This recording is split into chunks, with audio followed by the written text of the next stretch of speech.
Let's talk about concert etiquette when you have a performance with your choir, especially for middle school choirs who are beginners. Let's start with posture and presentation. You definitely want to stand up straight, keep your hands by your side, keep your feet about shoulder width apart, keep your knees soft. It can get hot up there, and if your knees are really tight, sometimes it causes students to pass out. Not safe, not good. Avoid fidgeting during the singing. And definitely, and really importantly, keep eye contact with your choir teacher at all times while you're singing. Regarding entering and exiting, you want to enter with confidence and quietly with the feet.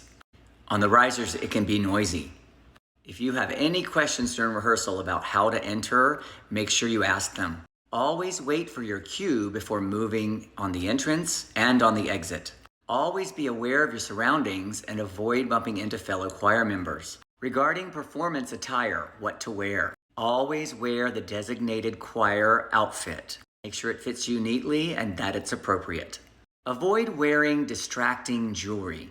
Regarding listening and blending, usually performances happen in a space that you don't always get to sing in, so the acoustics can sometimes cause problems. It can be hard to adjust to a new room. If you only rehearsed once in there, that's not that much, and you're used to the other space that you rehearse in. So listen very carefully as you begin singing, self-assess and self-correct, and don't freak out because nobody else knows that you're adjusting, and don't show it.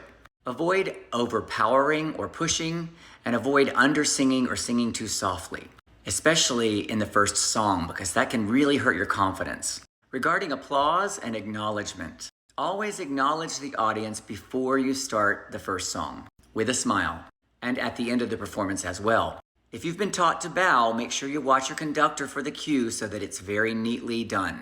Following these stage etiquette ideas will help your performance feel more professional. And remember, you set the tone for how professional the audience behaves for you, even your peers.